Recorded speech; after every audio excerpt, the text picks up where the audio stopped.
In today's story, we discuss some of the excerpts of Valenwood from the book The Elderscrolls, Tales of Tamriel, The Land. These brief descriptions are comprised of the Bosmer, their culture, common arms found amongst them as a people, as well as alien cities around the province. This video does not go over the extensive history and conflicts from within Valenwood. It's simply a collection of writings from those born before the Third Era.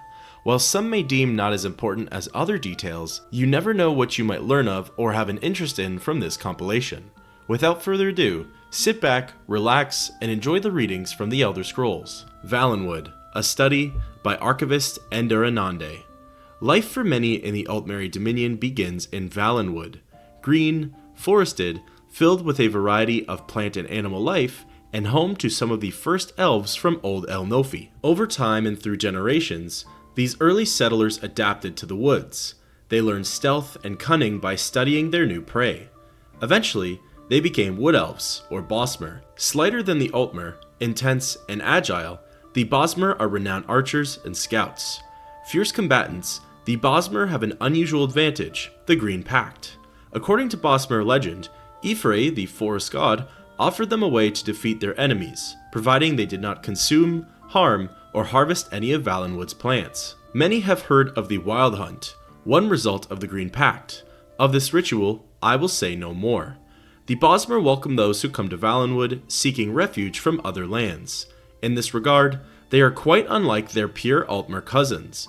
While we seek to retain our dignity, the Bosmer are quite willing to bend like saplings to the will of others. Though they are unruly and naive, these wood elves are an integral part of the Dominion and must be retained in order for our alliance to flourish. Alien Cities of Valenwood, written by the esteemed historian Humphrey at the University of Gwylem, 2nd Era, year 455.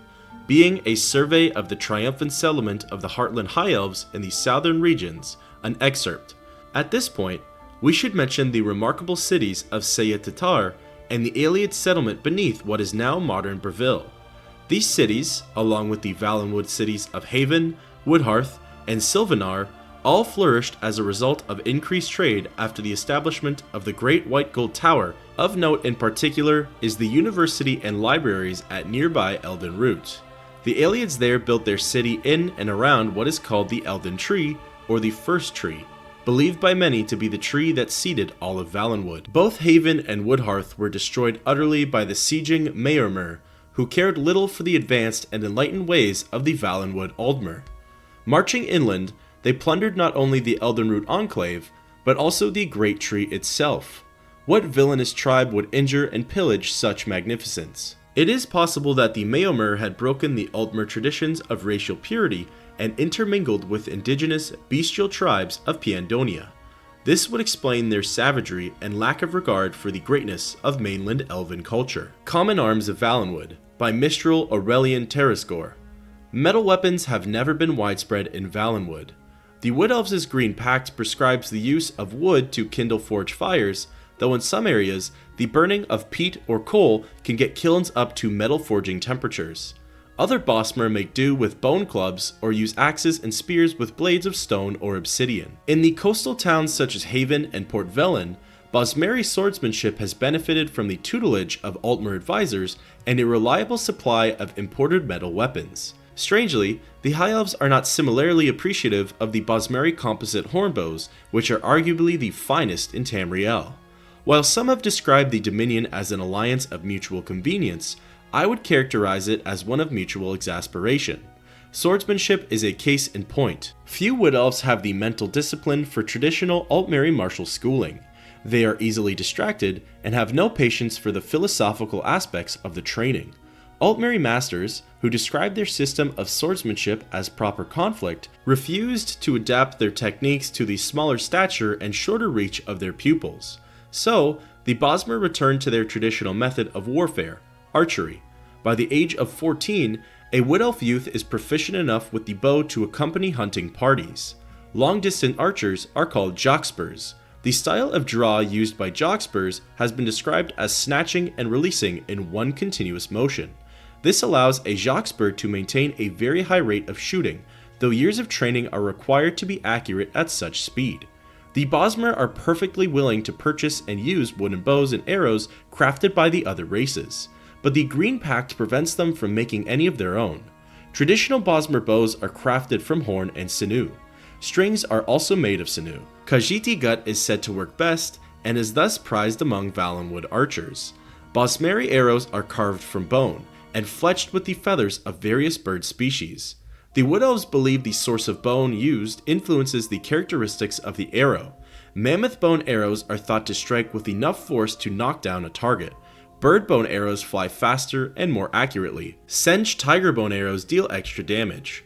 Trials by Imperial observers have been unable to replicate these alleged effects. Upon hearing this, the Bosmer merely cluck their tongues and smile. The humor of Wood Elves, collected by Tellinger, the Artificer. Volkwasten, widely known for its fermented beverages, is home to some of the friendliest Bosmer I've ever met. Like most of their kind, they are industrious and get along well with most people. After completing research into their brewing methods, I stayed overnight with a local family. As a historian, I realized one can learn much about a culture by studying its humor. Therefore, I copied down several of their witticisms for future examination. Perhaps by considering their amusements, we will gain further insight into the mind of the Bosmer. It's here that the book then goes on to list several jokes told within Bosmer culture. Their humor can be best described as on the nose and rather blunt. Here are the jokes that the book lists out. Why did the monkey fall out of the tree? It was dead. What's brown and sticky? A stick. Person 1. Ask me if I'm a tree. Person 2. Are you a tree? Person 1. No. A skeleton walks into the tavern and says, I'd like some rotmith and a mop. Which side of a raven has the most feathers? The outside. What has 3 heads, is ugly, and smells? My mistake, you don't have 3 heads. What's light as a feather, but cannot be held for very long? Breath. Imagine your boat sinking in slaughterfish-infested waters. How do you survive? Stop imagining. Why do thunderbugs eat raw meat? They never learn to cook. Why do bees buzz? Because they can't whistle. Moving on to the next chapter. The Wedding Feast, a memoir, by Tamriel, also known as Beartail. The memoir is undated. My children, Tamriel sets this down to give insight into the strange ways of the Wood Elves, amongst them whom some of you travel. Beware their vengeful ways. Preparations began months ago for the wedding feast of the 2 highest Wood Elves. Their union shows that the forest and its people are as one. Hence, a very large feast. As a trader, I've often been tasked with providing tidbits for royalty. I name no names, but freely admit to providing biscuits dusted with moon sugar for banquets in Eldenroot on more than one occasion. Still, this wedding feast required many things outside my purview, and I was forced to make last-minute changes. To get 50 vats of beef broth, I supplemented the 30 vats available by adding root vegetable broth. Knowing the Wood Elves are not squeamish about the dead, I provided 10 crates of bone marrow from whatever bones were available, asking no questions as to their origins. But cake with no flour? Never had I seen such a thing before. I consulted with several Wood Elf bakers who assured me such a thing was possible, as Wood Elves eat nothing green unless prepared by outsiders. Given that, the restriction that I provided cakes without flour flummoxed me. I got a couple of recipes and checked with my suppliers, none of whom could provide the desired quantity in time. Thus, I set about making them myself. I thinned the eggs with water to make them stretch. I added arrowroot and powdered flaxseed to thicken it. Sugar proved the most dear component of the cakes, so I added ground chalk to reduce the actual amount of sugar needed. The taste was similar to cake, very similar, and since they took so little time and gold to make, my profit doubled from the cakes alone. It was the substitution of flaxseed oil whipped with lard instead of butter that proved my undoing, and the undoing of many a guest's bowels. Not only did the Wood Elves rescind any future contracts, but they shaved my tail and confiscated all the gear and goods I'd left behind in my hasty retreat. Never, my children, offer to supply goods for a Wood Elf feast. It will only end in tears. And thus concludes the excerpts of Valenwood told from historians and tales from the Second Era. Like mentioned previously, there's not much heavy history and lore to these writings, but we do get some insight to Wood Elf culture, how they act as a people, and brief descriptions of their realms. Until next time, keep on adventuring.